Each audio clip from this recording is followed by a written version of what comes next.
নমস্কাৰ বন্ধু আৰু বান্ধৱীসকল, আজিৰ এই ভিডিঅ'টোত আপোনালোকৰ লগত আলোচনা কৰিম। বৰ্তমান কিন্তু আপোনালোকৰ জিঅ'টেক ঘৰৰ আপোনালোকৰ ৱেইটিং লিষ্ট প্ৰকাশ পাইছে। যদি আপোনালোকে জিঅ'টেক কৰিছিলে বা আপোনালোকে EKYC সম্পূৰ্ণ কৰিছিলে, তেনেকুৱা ক্ষেত্ৰত কিন্তু আপোনালোকক এখন ৰেজিষ্ট্ৰেশ্যন নাম্বাৰ আপোনালোকক দিয়া হৈছিলে। যদি আপোনালোকে ৰেজিষ্ট্ৰেশ্যন নাম্বাৰখন আপোনালোকে পোৱা নাই, তেনেকুৱা ক্ষেত্ৰত কিন্তু আপোনালোকৰ নিজৰ গাঁও পঞ্চায়তত গৈ পিনে আপোনালোকে মানে চাব পাৰিব যে মোৰ ৰেজিষ্ট্ৰেশ্যন নাম্বাৰটো লাগে, মই জিঅ'টেক কৰিছিলোঁ বুলি। গতিকে আপোনালোকে ৰেজিষ্ট্ৰেশ্যন নাম্বাৰখন থাকিলে কিন্তু আপোনালোকে ৰেজিষ্ট্ৰেশ্যন নাম্বাৰ দি আপোনালোকে কিন্তু চেক কৰিব পাৰিব আপোনালোকে কিমান টকাৰ ঘৰ পাব, কেনেকুৱা ডিজাইনৰ ঘৰ পাব, আপোনালোকে কেতিয়া আপোনালোকে জিঅ'টেক ঘৰখন লাভ কৰিব পাৰিব, আপোনালোকৰ ষ্টেটাছটো ভেৰিফাইড হৈছে নে নাই, আপোনালোকে গোটেইখিনি কিন্তু আপোনালোকে চেক কৰিব পাৰিব। মই এতিয়া আপোনালোকক এখন ৰেজিষ্ট্ৰেশ্যন নাম্বাৰ দি আপোনালোকক দেখুৱাই দিম। মোৰ তাত কিন্তু জিঅ'টেক ঘৰৰ যিটো ৰেজিষ্ট্ৰেশ্যন নাম্বাৰ আছে সেই নাম্বাৰটো নাই, আগৰ পুৰণা ঘৰৰ মানে যিটো ৰেজিষ্ট্ৰেশ্যন নাম্বাৰ সেই নাম্বাৰটো আছে। গতিকে মই আপোনালোকক দেখুৱাই দিম যে কেনেকুৱা ধৰণৰ আপোনালোকৰ হ'ব। আপোনালোকে ভিডিঅ'টো সম্পূৰ্ণ প্ৰথমৰ পৰা শেষলৈ চাব। তেনেকুৱা ক্ষেত্ৰত কিন্তু আপোনালোকে মানে অলপ ভালকৈ যদি নুবুজে, তেনেকুৱা ক্ষেত্ৰত কিন্তু আপোনালোকৰ অলপ অসুবিধা হ'ব পাৰে। আপোনালোকে এইটো মানে আপোনালোকৰ সকলোৰে চেক কৰা দৰকাৰ, কাৰণ আপোনালোকৰ সকলোৰে মনত এটাই প্ৰশ্ন, আমি কেতিয়া ঘৰখন পাম, কিমান টকা বাজেটৰ ঘৰখন পাম, কেতিয়াৰ পৰা আমাক সেই পইচাখন প্ৰথম কিস্তি টকা আমি কেতিয়া পাম। খুব সম্ভৱত যে আপোনালোকে ফেব্ৰুৱাৰী মাহৰ পৰাই জিঅ'টেক ঘৰৰ প্ৰথম কিস্তি টকাটো আপোনালোকে লাভ কৰিব পাৰিব। এতিয়া আহক আমি আপোনালোকক দেখুৱাই দিওঁ যে আপোনালোকে জিঅ'টেক ঘৰৰ ৱেইটিং লিষ্টখন আপোনালোকে কেনেকৈ চেক কৰিব পাৰিব। লিষ্টখন নহয়, ৱেইটিং ষ্টেটাছটো আপোনালোকে কেনেকৈ চেক কৰিব পাৰিব। নিজৰ যিটো ষ্টেটাছ আছে আপোনালোকে ৰেজিষ্ট্ৰেশ্যন নাম্বাৰ দি কিন্তু আপোনালোকে সেইটো চেক কৰিব পাৰিব। আহক আমি ভিডিঅ'টো আৰম্ভ কৰোঁ আৰু আপোনালোকক দেখুৱাই দিওঁ যে আপোনালোকে ৱেইটিং লিষ্টখন কেনেকৈ চেক কৰিব পাৰিব নিজৰ মোবাইলৰ জৰিয়তে। আহক আমি ভিডিঅ'টো আৰম্ভ কৰোঁ।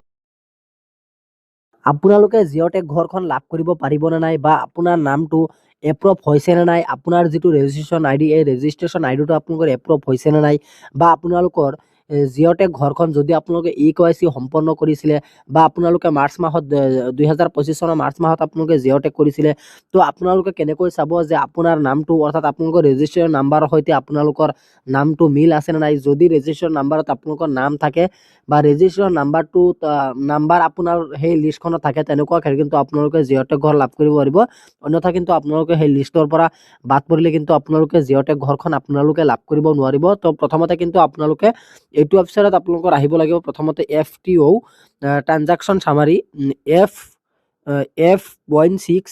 গতিকে আপোনালোকে এইটো ৱেবছাইটত যাব লাগিব। যদি আপোনালোকৰ এইটো ৱেবছাইট আপোনালোকে বিচাৰি নাপায়, তেনেকুৱা কিন্তু আপোনালোকে মোক জনাব। মই আপোনালোকক এইটো ভিডিঅ'ৰ ডেছক্ৰিপশ্যনত চাব, মোৰ হোৱাটছআপ চেনেল লিংক আছে। আপোনালোকে মোৰ হোৱাটছআপ চেনেলত অলৰেডি আপোনালোকে কিছুমানে পাই গৈছে, যিসকলে আপোনালোকে মোৰ হোৱাটছআপ চেনেলত জইন হৈ আছে। গতিকে আপোনালোকে মোৰ হোৱাটছআপ চেনেলত জইন হ'ব আৰু এই লিংকত আপোনালোকে যেতিয়া ক্লিক কৰিব, তাৰ পিছত কিন্তু আপোনালোকৰ ৱেবছাইটটো অলপ লোডিং হ'ব। ৱেবছাইটটো অলপ লোডিং হোৱাৰ পিছত কিন্তু আপোনালোকে ইয়াত চাব, আপোনালোকৰ সন্মুখত এনেকুৱাকৈ ইণ্টাৰফেচটো অপেন হ'ব আৰু আপোনালোকে ইয়াত চাব, ছাইডত আপোনালোকৰ ইয়াত হোম বুলি লিখা আছে। আপোনালোকে চিম্পলি হোম অপশ্যনত এখন ক্লিক কৰিব।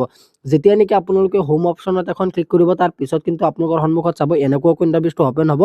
এনেকুৱাকৈ ইণ্টাৰফেচটো অপেন হোৱাৰ পিছত আপোনালোকে ইয়াত চাব ABCD আখৰে কিন্তু আপোনালোকৰ ইয়াত বহুতখিনি অপশ্যন আপোনালোকৰ দিয়া থাকিব। তো আপোনালোকে একেবাৰে তলফালে স্ক্ৰল ডাউন কৰিব। ইয়াত আপোনালোকে D নম্বৰত যাব। D নম্বৰত আপোনালোকে চাব GIS ৰিপৰ্টছ আৰু 1 নম্বৰ আৰু 2 নম্বৰ, D নম্বৰ 2 নম্বৰত যাব। গতিকে আপোনালোকে চিম্পলি 2 নম্বৰত এখন ক্লিক কৰিব।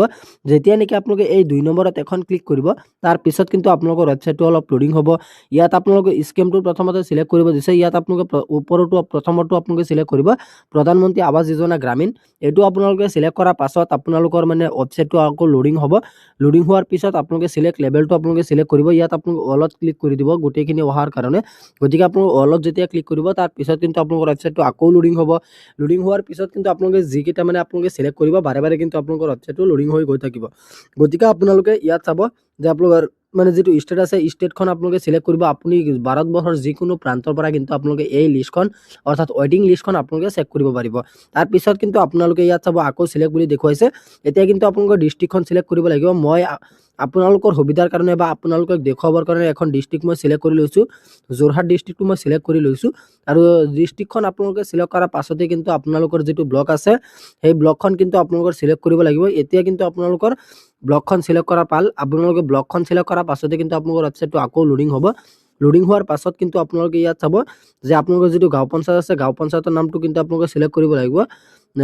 মই উত্তৰ মামনি কাছাৰী মই এই মানে হেৰিটো মই গাঁওটো মই চিলেক্ট কৰি লৈছোঁ।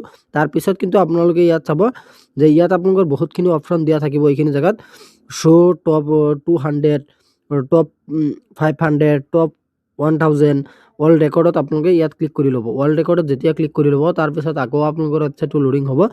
লোডিং হোৱাৰ পাছত কিন্তু আপোনালোকৰ ইয়াত এখন অংক পাতি দিয়া আছে। এই অংকখন কিন্তু আপোনালোকৰ ইকুৱেলটো কিমান হ'ব এইটো কিন্তু আপোনালোকে এইখিনি জেগাত পাতিব লাগিব। গতিকে মোৰ ইয়াত কিমান আছে 97 - 30। গতিকে মোৰ ইয়াত কিমান হ'ব 67। গতিকে অংকটো ইয়াত আপোনালোকে পাতি দিব আৰু আপোনালোকে ইয়াত চাব ভিউ ডিটেইলছত আপোনালোকে ক্লিক কৰিব। যেতিয়া নেকি আপোনালোকে ভিউ ডিটেইলছত এখন ক্লিক কৰিব তাৰপিছত কিন্তু আপোনালোকৰ ৱেবছাইটটো অলপ লোডিং হ'ব। লোডিং হোৱাৰ পিছত কিন্তু আপোনালোকৰ সন্মুখত চাব এনেকুৱাকৈ ইণ্টাৰফেচটো অ'পেন হ'ব। ইয়াত চাব যে প্ৰথমতে আপোনালোকৰ ৰেজিষ্ট্ৰেশ্যন নাম্বাৰটো এইখিনি জেগাত থাকিব আৰু আপোনালোকৰ এক্সিষ্টিং হাউচ কেইটা আপোনালোকৰ এইখিনি জেগাত থাকিব আৰু ভেৰিফিকেশ্যনটো আপোনালোকৰ এপ্ৰুভ হ'ব লাগিব। আৰু ইয়াত কিন্তু আপোনালোকৰ মুঠ এইটো পঞ্চায়তত কিমান আছে আপোনালোকৰ 508টা মানে আপোনালোকৰ হেৰি হৈছে বা জিঅ'টেক কৰিব পাৰিছে। গতিকে আপোনালোকে চাগে নিশ্চয় গমেই পাইছে যে আপোনালোকে এইটো কেনেকৈ চেক কৰিব পাৰিব বা আপোনালোকৰ কি হেৰি কৰিব লাগিব। গতিকে আজি ইমানখিনি আছিলে আপোনালোকক দিবলগীয়া ইনফৰমেশ্যন। আশা কৰিছোঁ ভিডিঅ'টো চাই ভাল পাইছে। যদি ভিডিঅ'টো চাই ভাল পালে তেন্তে ভিডিঅ'টোত এখন লাইক কৰি দিব আৰু আপুনি যদি আমাৰ চেনেলত নতুন আছে প্লিজ আপুনি আমাৰ চেনেলটো ছাবস্ক্ৰাইব কৰিবলৈ নাপাহৰিব। ধন্যবাদ থাকিল সকলোলৈ। জয় আই অসম।